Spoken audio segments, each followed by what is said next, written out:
आप सभी को जय यीशु की। तो आज हम फिर से एक बार इस कक्षा में हाजिर हुए हैं। मुझे आशा है आप लोग बीते सप्ताह बहुत अच्छे से होंगे, सुरक्षित होंगे और अपने परिवार में होंगे। तो आइए इस कक्षा को प्रारंभ करने से पहले हम परमपिता परमेश्वर से आशीष मांगे। आप लोग आंखें बंद करिए, हाथ जोड़िए, क्रूस का चिन्ह पिता पुत्र पवित्र आत्मा के नाम पर आमीन। हे सर्वशक्तिमान पिता ईश्वर, तेरा धन्यवाद करते हैं। तूने हमें अभी तक संभाल कर रखा है, आगे भी हमें आशा है हमें संभाल कर रखेगा और हम लोगों को अपनी आशीष प्रदान करेगा। दिन प्रतिदिन इस कठिन परिस्थिति में भी तूने आज तक हमको संभाल कर रखा है और हमें बचा कर रखा है पिता, इसके लिए धन्यवाद देते हैं। इस कक्षा को प्रारंभ करने से पहले तुझसे आशीष मांगते हैं, हमारी बुद्धि को खोल, अपना ज्ञान का स्रोत हमें प्रदान कर, ताकि हम जो कुछ भी पढ़ते लिखते हैं उसको अच्छी तरीके से देख सके और याद कर सके। पिता परमेश्वर, तेरी तमाम आशीषों के लिए तुझे एक बार फिर से धन्यवाद देते हैं। तेरे पवित्र और ऊंचे नाम से मांगते हैं, आमीन। क्रूस का चिन्ह पिता पुत्र पवित्र आत्मा के नाम पर आमीन। तो जैसे कि पिछली कक्षा में आप सबने राजनीति क्या है, राजनीतिक दल क्या है और ये कैसे कार्य करते हैं, ये किस तरह सत्ता में आते हैं, ये पढ़ा था। और आज के संदर्भ में राजनीतिक ढांचा क्या है इसके बारे में जाना था। आशा है आपने इसको दोबारा अध्ययन किया होगा। आज हम कक्षा का प्रारंभ राजनीतिक ढांचा से करेंगे। जैसा कि मैंने बताया था कि राजनीतिक ढांचे के 3 स्तंभ हैं। पहला विधानमंडल, दूसरा कार्यपालिका और तीसरा न्यायपालिका। तो विधानमंडल कैसे कार्य करता है? विधानमंडल निर्वाचित प्रतिनिधियों द्वारा बनाया जाता है। यह नियम पारित करता है और अपने जो भी प्रोजेक्ट है, परियोजनाओं को बनाने के लिए योजना बनाता है। दूसरा है कार्यपालिका। शासक दल द्वारा, शासक दल में ही चुने गए मंत्रियों द्वारा यह बनाई जाती है। यह विधानमंडल द्वारा पारित जो भी नियम और योजना होती है उनको क्रियान्वित करती है। तीसरा न्यायपालिका। न्यायपालिका कानूनी विशेषज्ञों, विधि वक्ताओं और न्यायाधीशों के रूप में गठित। तो इस प्रकार प्रभु यीशु ने स्वयं अपना जीवन लोगों के लिए अर्पित कर दिया। इस प्रकार प्रभु यीशु ने सत्य, न्याय और प्रेम का पथ प्रदर्शन करने हेतु लोगों के साथ एकता का भाव अपनाया। वह आज के अगुओं के लिए या नेताओं के लिए सर्वश्रेष्ठ उदाहरण है और आदर्श है और हम सब के लिए भी वे राजनीतिक चेतना के उदाहरण हैं जिसे हमें अपनाना चाहिए। तो आज हम आगे देखते हैं। अभी तक देखा हमने प्रभु यीशु ने राजनीति और अपने जीवन से हम लोगों के सामने क्या उदाहरण प्रस्तुत किया। तो अब हम देखते हैं कलीसिया और राजनीति क्या है और ये हमने क्या सिखाती है। तो लंबे अरसे से कलीसिया और राजनीति आपस में बुझी हुई थी, यानी कि कलीसिया के जो अधिकारीगण थे वे प्राय राजनीति में शामिल रहते थे। 18वीं शताब्दी के पश्चात ही कलीसिया और राजनीति एक दूसरे से पूर्णतया पृथक समझे जाने लगे। यानी कि इसके पहले कलीसिया के जो अधिकारीगण थे वे राजनीति में शामिल रहते थे, लेकिन 18वीं शताब्दी के बाद कलीसिया और राजनीति एक दूसरे से अलग माने जाने लगे। फिर द्वितीय वेटिकन महासभा ने भी स्पष्ट कर दिया कि अच्छे शासन, तो हम यूहन्ना के 19वें अध्याय के 30वीं लाइन में देखते हैं कि ईसा ने खट्टी अंगुली चढ़कर कहा, सब पूरा हो चुका है और सिर झुकाकर प्राण त्याग दिए। तो इस प्रकार प्रभु यीशु ने क्या किया? सत्य, न्याय और प्रेम का पथ प्रदर्शन करने हेतु लोगों के साथ जो एकात्मक अच्छे शासन और व्यवस्था के निर्माण में लोक धर्मियों को प्रोत्साहित तथा निर्दिष्ट किया जाना चाहिए। यानी कि किस तरीके से हम आधुनिक कलीसिया में किस तरीके से हम लोग कार्य करें। आधुनिक परिस्थितियों में यानी कि बढ़ती जटिलता में आजकल बड़ा कठिन समय है, तो इस समय सभी ख्रिस्तियों को अपनी विशेष और व्यक्तिगत बुलाहट को इस राजनीतिक क्षेत्र में महत्व को समझना चाहिए अपने को। फिर दूसरा है जन कल्याण की उन्नति के लिए वे कर्तव्य और सेवा के प्रति पूर्ण रूप से समर्पित होने का उदाहरण प्रस्तुत करें, यानी कि जो कथनी और करने में अंतर ना करें। फिर हर क्रिस्ती को राजनीति तथा समाज में अपनी इस विशेष बुलाहट को समझना और उसे महत्व देना चाहिए।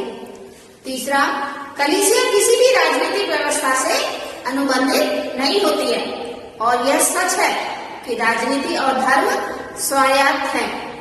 प्रत्येक का दायरा अपनी विशिष्टता और स्वाधीनता है, अर्थात प्रत्येक अपने दायरे में स्वतंत्र है। फिर भी उनकी सेवा अधिक कारगर हो सकती है यदि वे आपस में परस्पर सहयोग करें। तो अब हम इसके बाद आते हैं विद्यार्थी और राजनीति। आजकल राजनीतिक दल अपनी स्वार्थ पूर्ति के लिए विद्यार्थियों का उपयोग करते हैं। क्योंकि विद्यार्थी ऊर्जा और आवेश से भरे होते हैं, युवावस्था में होते हैं, तो उनके अंदर ऊर्जा होती है और वो कुछ भी कर गुजरने की उनके अंदर इच्छा होती है। तो वे क्या करते हैं, सरलता से नेताओं और उनके झूठे वायदों से जल्दी प्रभावित हो जाते हैं और आसानी से वे राजनीति में फंस जाते हैं और उनके हाथों की कठपुतली बन जाते हैं। इसलिए जहां और जब उनकी आवश्यकता होती है, जैसे धरना प्रदर्शन, सरकारी और सार्वजनिक वस्तुओं की क्षति पहुंचाना, प्रभु यीशु जो थे सेवा करने के लिए आए थे, ना कि सेवा कराने के लिए। तो मार्कुस के हम अध्याय 10 में 45वीं लाइन में देखते हैं, क्योंकि मानव पुत्र भी अपनी सेवा कराने नहीं बल्कि सेवा करने और बहुतों के उद्धार के लिए अपने प्राण देने आया है। तो यहाँ पर प्रभु यीशु ने दिखाया, अपने जीवन द्वारा दिखाया कि वे सेवा करवाने नहीं बल्कि दूसरों की सेवा करने के लिए आए हैं। इसके आगे हम देखते हैं कि उन्होंने अपनी सेवा कार्य और जिम्मेदारियों में शिष्यों को भी सहभागी बनाया। तो हम यहाँ पर यूहन्ना के सुसमाचार में 21वें अध्याय की 16 से 17वीं लाइन में देखते हैं, ईसा ने दूसरी बार उनसे कहा, सिमोन यूहन्ना के पुत्र, क्या तुम मुझे प्यार करते हो? उसने उत्तर दिया, जी हाँ प्रभु, आप जानते हैं कि मैं आपको प्यार करता हूँ। उन्होंने पेतरुस से कहा, मेरी भेड़ों को चरा। ईसा ने उससे फिर कहा, मेरी भेड़ों को चरा। तो यहाँ पर उन्होंने अपने शिष्यों को, जो प्रभु यीशु सेवा के कार्य करते थे, उनको उसमें अपने शिष्यों को भी सहभागी बनाया। और इसी में हम यूहन्ना के 19वें अध्याय में देखते हैं तीसरी लाइन में कि उन्होंने स्वयं अपना जीवन लोगों के लिए अर्पित कर दिया। अब इसके आगे हम देखते हैं मार्कुस के अध्याय 2 की 27वीं लाइन में प्रभु ईसा ने क्या किया, परंपराओं पर प्रहार किया जो ईश्वर द्वारा दी गई मानव स्वतंत्रता के विरुद्ध थी। तो उन्होंने दरिद्रों के संग आत्मीयता दिखाई। तो हम लोग यहाँ पर देखते हैं, ईसा ने उनसे कहा, विश्राम दिवस मनुष्य के लिए बना है, ना कि मनुष्य विश्राम दिवस के लिए। इसलिए मानव पुत्र विश्राम दिवस का भी स्वामी है। इसके बाद हम आगे देखते हैं संत मत्ती के सुसमाचार में 25वें अध्याय की 40वीं लाइन देखें। उन्होंने कहा, मैं तुम लोगों से यह कहता हूं कि तुमने मेरे इन भाइयों में से किसी एक के लिए, चाहे वो कितना छोटा ही क्यों ना हो, जो कुछ किया वह तुमने मेरे लिए ही किया। अर्थात उन्होंने दरिद्रों के साथ भी आत्मीयता दिखाई, एकात्मता दिखाई, क्योंकि गरीबों के बीच में यीशु कार्य करते थे और अनेक चमत्कार करते थे, उनको रोगों से चंगा करते थे। तो उन्होंने स्वयं कहा कि अगर हम छोटा सा छोटा कार्य भी किसी भाइयों के लिए करते हैं तो वो प्रभु यीशु कहते हैं वो तुम मेरे लिए करते हैं। तो प्रभु यीशु ने सत्य पर आधारित और प्रेम पर आधारित भाईचारा, सत्य पर आधारित न्याय, अधिकारों में पर आधारित समता और स्वतंत्रता पर आधारित सामाजिक जीवन के लिए स्वयं को अर्पित कर दिया। यानी कि उसने लोगों के लिए, हम लोगों के लिए, क्योंकि ईश्वर जब आए तो वो हम मनुष्य के लिए आए और उन्होंने अपने को समर्पित किया, हम लोगों के लिए स्वयं को समर्पित किया। अब हम आते हैं प्रभु यीशु की अपूर्व नेतृत्व क्षमता में कि प्रभु यीशु में क्या क्या गुण थे कि वे एक अच्छे नेतृत्व उनमें क्षमता थी और वो किस तरीके से इस नेतृत्व क्षमता को हम कई उदाहरणों द्वारा, बाइबल के कई उदाहरणों द्वारा देखते हैं कि प्रभु यीशु ने जो भी क्षमता थी और जो अपने जीवन द्वारा उन्होंने हमारे लिए व्यक्त की और जो हमारे लिए सर्वश्रेष्ठ आदर्श बने और साथ ही साथ एक चुनौती भी। क्यों? कि हम प्रभु यीशु की अपूर्व क्षमता के द्वारा उन गुणों को ग्रहण कर सके। तो लूकस के 4 अध्याय में हम देखते हैं कि प्रभु यीशु शोषित को मुक्त करने के लिए आए थे। उन्होंने शोषितों के विरुद्ध के प्रति आवाज उठाई और उन लोगों को मुक्त किया। उन्होंने समाज में प्रचलित अन्याय और उत्पीड़न की खुलेआम निंदा की। हम लूकस के अध्याय 6 में देखते हैं कि उन्होंने कैसे अन्याय के लिए आवाज उठाई। उन्होंने कहा, देखो मैं अपने दूत को तुम्हारे आगे भेजता हूँ, वह तुम्हारे आगे आगे तुम्हारा मार्ग तैयार करेगा। मैं तुमसे कहता हूँ मनुष्यों में यूहन्ना बपतिस्मा से बड़ा कोई नहीं। फिर भी ईश्वर के राज्य में जो सबसे छोटा है वो यूहन्ना से बड़ा है। इनका कार्य क्या होता है? नियमों की उचित व्याख्या करना और न्याय स्थापित करना है। यह विधान मंडल का कार्य, वह कार्य यह जो है विधान मंडल और कार्यपालिका पर निर्भर नहीं होती है। तो इस प्रकार यह है लोकतांत्रिक सरकार का ढांचा। लेकिन क्या होता है, इसको प्राय नेता लोग अपने स्वार्थ द्वारा भ्रष्ट कर देते हैं और आज की राजनीति को गंदी राजनीति कहकर हीन दृष्टि से देखा जाता है। अब हम आगे बढ़ते हैं। प्रभु यीशु के समकालीन राजनीति, प्रभु यीशु के समय में कैसी राजनीति थी? तो प्रभु यीशु के समय में रोमन साम्राज्य था जो सर्वोत्तम शासन माना जाता था। उस समय यहूदी लोग इस दमन करने वाली सरकार के अत्याचार व अन्याय में जकड़े हुए थे। उस समय भी सरकार जो है वो अत्याचार करती थी लोगों पर और अन्याय करती थी और रोमन साम्राज्य द्वारा लगाए गए अनेक प्रकार के टैक्स या कर के बोझ तले दबे हुए थे और इसीलिए वे लोग बड़ी उत्सुकता से, जो यहूदी लोग थे, बड़ी उत्सुकता से मसीह के आगमन की प्रतीक्षा कर रहे थे। उनका मानना था कि यीशु मसीह एक महान व शक्तिशाली राजा होंगे जो उन्हें गुलामी से छुड़ाएंगे, क्योंकि वे लोग उस समय रोमन सरकार द्वारा अनेक प्रकार के अत्याचारों से पीड़ित थे। इसीलिए वे बड़ी खुशी से, बड़े इंतजार, यीशु मसीह का इंतजार कर रहे थे। लेकिन क्या हुआ, जब यीशु मसीह आए जो ईश्वर के पुत्र है, वो इस दुनिया में आए तो उनकी कल्पना से वो विपरीत थे। जैसे प्रभु यीशु एक साधारण मनुष्य के रूप में इस पृथ्वी पर आए, जो उन लोगों ने सोचा नहीं था। वो सोच रहे थे कि यीशु आएंगे, ईश्वर का पुत्र आएगा, वो बहुत महान शक्तिशाली होगा, बहुत राजाओं की तरह उनका रहन सहन होगा, उनका जीवन होगा। लेकिन प्रभु यीशु जब आए इस दुनिया में तो वो उनकी कल्पना, उनकी सोच से बहुत विपरीत था और उन्होंने सोचा भी नहीं था कि ऐसा होगा। और प्रभु यीशु ने क्या किया, जनता के बीच एक उत्तम अगुवा बने। उन्होंने साधारण मनुष्य के रूप में जन्म लिया और साधारण जनता के बीच में घूम घूम कर उन्होंने अपने सुसमाचार का प्रचार किया और लोगों से बातचीत की, लोगों में घूमे। तो वो क्या किया, उस समय के जनता के बीच में वो उत्तम अगुवा बने, जो ये नेतृत्व के सर्वश्रेष्ठ गुण हैं। तो प्रभु यीशु भी नेतृत्व के सर्वश्रेष्ठ गुणों से संपन्न थे। अब आते हैं प्रभु यीशु और राजनीति। ये अभी तक हमने देखा कि प्रभु यीशु के समय में राजनीति कैसी थी।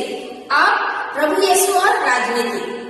प्रभु यीशु के आदेश और उनके उनका व्यवहार तत्कालीन यानी उस समय की राजनीतिक स्थिति के ठीक विपरीत था।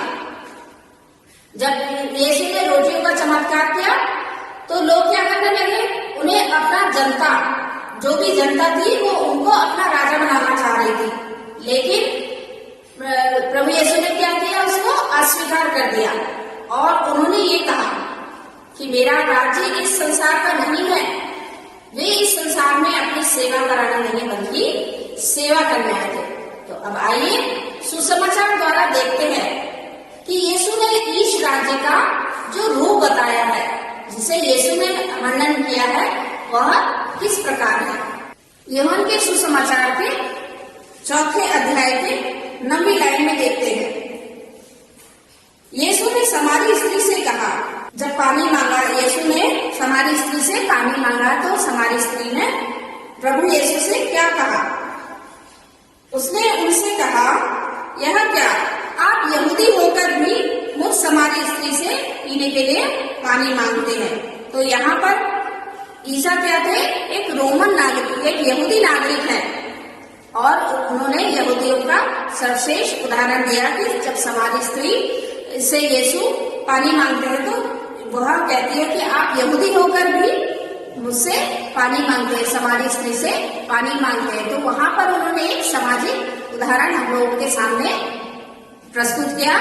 प्रत्येक मनुष्य ईश्वर के प्रतिरूप बनाया गया। उन्होंने बताया कि प्रत्येक मनुष्य ईश्वर के प्रतिरूप बनाया गया है और सबको एक समान अधिकार और नागरिकता प्राप्त है। प्रभु यीशु ने जाति, वंश, वर्ण एवं आस्था से उत्पन्न भेदभावों का निषेध किया। इसको हम देखते हैं लूकस के सुसमाचार में। लूकस के सुसमाचार के 10वें अध्याय में देखते हैं कि उन्होंने 10वें अध्याय की 25वीं लाइन में हम देखते हैं कि उन्होंने जब शास्त्री लोग उनकी परीक्षा लेने के लिए आए तो उन्होंने क्या कहा उनसे, अपने प्रभु ईश्वर को अपने सारे हृदय, अपनी सारी आत्मा, अपनी सारी शक्ति और अपनी सारी बुद्धि से प्यार करो और अपने पड़ोसी को अपने समान प्यार करो। ये उन्होंने दृष्टांत दिखाया था। उसके बाद उन्होंने सबका समान रूप से आदर किया और उपेक्षित लोगों के साथ संबंध बनाए। हम लूकस के अध्याय 7 में देखते हैं, 7वें अध्याय की 36वीं लाइन में देखते हैं कि उन्होंने प्रभु यीशु पापड़ी स्त्री के वहां जाकर, जब एक फरीसी के वहां ईसा भोजन करने के लिए गए थे, वहां पर एक पापड़ी स्त्री आकर उनके अपने आंसुओं से उनके पांव धोती है और उनसे तब सब लोग उनसे कहते हैं कि ये तो पापियों के संग खाते हैं, लेकिन प्रभु यीशु कहते हैं कि उन लोगों ने उन लोगों को समाज में आदर दिया और उन लोगों के साथ खाया पिया। सरकारी और सार्वजनिक वस्तुओं को क्षति पहुंचाना, उनको नष्ट करना आदि में वे जल्दी से शामिल हो जाते हैं। और कभी कभी ये उन्माद जो होता है वो इतना बढ़ जाता है कि वो अगर अपनी इच्छाओं को पूरा करने के लिए, अपनी शर्तों को मनवाने के लिए आत्मदाह भी कर बैठते हैं। तो जब ऐसी परिस्थिति हो तो हम विद्यार्थियों को क्या करना चाहिए, तो मैं आपको बताती हूँ। विद्यार्थियों को राजनीति का ठोस ज्ञान होना चाहिए। उन्होंने किस तरीके की राजनीति चल रही है उसके बारे में उनको ज्ञान होना चाहिए और उन युवा लोगों को राजनीति जो लोग हैं, राजनीतिक नेता लोग हैं, उनके स्वार्थी चुंगल में नहीं फंसना चाहिए। और अगर उसमें फंस जाते हैं तो क्या हो जाता है, उनका भविष्य खराब हो जाता है, बर्बाद हो जाता है। तो वे लोग उनके स्वार्थी चंगुल में ना फंसे, अपने विवेक का प्रयोग करें और अपने मताधिकार का प्रयोग सही एवं उचित तरीके से निश्चित करें कि हमें अपने मताधिकार जो भी हमारे अधिकार हैं उसको हमने किस तरीके से प्रयोग करना चाहिए, ये उनको निश्चित पता होना चाहिए। फिर विद्यालय जो परिसर है, क्योंकि विद्यालय जो है, ऐसे कि विद्यालय के नाम से आप समझ सकते हैं कि विद्यालय एक ज्ञान अर्जन का क्षेत्र है, तो वहां पर क्या होना है, राजनीतिक दलबंदी नहीं होनी चाहिए। ये सब राजनीति जो है विद्यालय से परे होनी चाहिए, दूर होनी चाहिए, और विद्यार्थियों को इन गतिविधियों से दूर रहना चाहिए, क्योंकि आप लोग क्या हैं, देश के भावी नेता हैं और आप लोग अभी विद्यार्थी हैं और भारत देश के भावी कर्णधार हैं, देश को चलाने वाले हैं। तो आपको स्वयं में कई गुणों को विकसित करना है, जिससे कि आप अच्छी तरीके से अपने देश को आगे चला सके और अपने को विकसित कर सके, अपने गुणों को बढ़ा सके।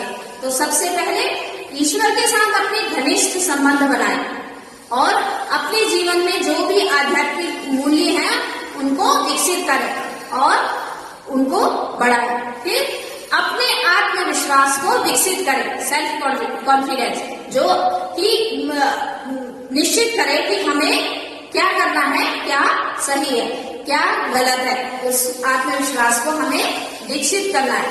फिर सत्यवादी बनना है और परिश्रम करना है, क्योंकि बिना परिश्रम के कुछ भी हासिल नहीं होता है। तो हम लोगों को विद्यार्थी जीवन से ही परिश्रम करना सीखना चाहिए कि अपनी जो भी हमारा शिक्षा है उसको अच्छे से अर्जित करें और उसको अर्जित करने के लिए दूसरे साधनों का उपयोग ना करें, बल्कि उनको प्राप्त करने के लिए, विद्या को प्राप्त करने के लिए परिश्रम करें। और आप सब में अनेक प्रतिभाएं हैं, अनेक प्रतिभाएं हैं जो छुपी हुई है, उन प्रतिभाओं को क्या है, निखारने का प्रयास करना चाहिए, उन प्रतिभाओं को आत्मविश्लेषण करना चाहिए और उन प्रतिभाओं को समझना है और जानना है और उनको निखारना है। फिर जब हम स्वयं का आदर करेंगे तभी हम दूसरों का आदर करना सीख सकेंगे। तो हमें अपने को, क्योंकि हम मनुष्य हैं, मनुष्य प्राणी ईश्वर की सर्वश्रेष्ठ रचना है, तो हम लोगों को स्वयं को आदर देना है और दूसरों को भी आदर करना सीखना है, दूसरों को भी आदर देना है। फिर अन्याय का विरोध करना है, हमें अन्याय को सहना नहीं वरन उसका विरोध करना है। निर्धन और दीन दुखियों की भी चिंता करने के लिए, उनके हित है, उनके जो अधिकार, उनके लिए भी हम लोगों को चिंता करनी चाहिए। और हमें जो भी कार्य व जिम्मेदारी मिलती है या सौंपी जाती है वो दूसरों के साथ भी बांटे, जिस प्रकार प्रभु यीशु ने अपने शिष्यों के साथ बांटी थी, उसी तरीके से हम लोगों को भी जो भी जिम्मेदारी दी जाती है उसको उचित और समुचित ढंग से करें। तो अगर आप लोग इन सब बातों का अपने जीवन में पालन करेंगे तो निश्चय ही, मुझे विश्वास है, निश्चय ही आप अपने जीवन की बुलंदियों को छू पाएंगे और अपने राष्ट्र और कलीसिया में एक अच्छे नेता के रूप में प्रशंसनीय होंगे और आपका जीवन सफल हो जाएगा। तो आप लोगों को ये चाहिए कि आप लोग राजनीति में ना पड़े और उसको समझें और अपने विवेक और बुद्धि को इस्तेमाल करें और अपने जो विद्यार्थी जीवन है उसमें जो शिक्षा आपका उद्देश्य है, शिक्षा का अर्जन करना आपका उद्देश्य है, उसको अच्छी तरीके से पूरा करें और उसको प्राप्त करने के लिए परिश्रम करें, कठोर परिश्रम करें, जिससे कि सफलता आप लोगों को मिल सके। तो आज हम लोगों का ये अध्याय, राजनीतिक अध्याय, आज हम लोगों का खत्म होता है। मुझे आशा है कि आप लोगों को जो मैंने बताया है समझ में आया होगा और आप लोग जो भी गुण हैं, जो भी इसमें हमें बताए गए हैं, जो मैंने आप लोगों को बताया है, उसको अपने जीवन में उतारेंगे और तभी आप लोग सफल हो पाएंगे। तो अब हम लोग आते हैं अपने अध्याय की प्रश्नावली में। प्रश्नावली में हम लोगों के जो प्रश्न हैं जैसे कि दिए गए हैं, इन सब प्रश्नावलियों को आप लोग पढ़िएगा और अध्याय के अनुसार इनके उत्तर ढूंढने के लिए कोशिश करिएगा। जैसे पहला है, वर्तमान कालिक राजनीति परिस्थिति का वर्णन कीजिए। प्रभु यीशु के समय की राजनीतिक परिस्थिति कैसी थी, मैंने आपको संक्षेप में बताई है कि किस तरीके की उस समय परिस्थिति और कैसी थी और प्रभु यीशु कैसे इस दुनिया में आए थे। यहूदियों के आशा के विपरीत प्रभु यीशु द्वारा परिकल्पित ईश्वरीय राज्य का वैकल्पिक रूप क्या है? प्रभु यीशु की अपूर्व नेतृत्व क्षमताएं कौन सी हैं? लोक धर्मियों की राजनीतिक चेतना एवं प्रोत्साहन के लिए कलीसिया के क्या निर्देश है? एक क्रिस्तीय प्रशिक्षु होने के नाते आज के परिवेश में आपकी राजनीतिक चेतना क्या होनी चाहिए? भविष्य की नेता, अच्छे नेता बनने के लिए वर्तमान में आप किन गुणों का विकास करेंगे, ये पढ़िएगा।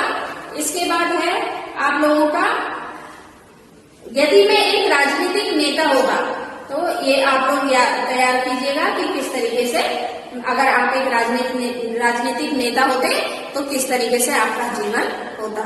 फिर निबंध है मेरा आदर्श राजनीतिक नेता। तो आप लोगों के कई नेता हैं हमारे समाज में, और आप इसमें देखिए कि कौन सा आपका आदर्श राजनीतिक नेता है। तो ये सब आप लोग तैयार करिएगा। मुझे आशा है कि आपको ये अध्याय समझ में आया होगा, और मैं आशा करती हूँ कि आप लोग सही होंगे, सुरक्षित होंगे। आप लोग अपना ध्यान रखिए, परिवार में रहिए। तब तक फिर से मैं आपसे विदा लेती हूँ। फिर से हम फिर अगली कक्षा में फिर आप लोगों से मुलाकात होगी। तब तक के लिए जय यीशु।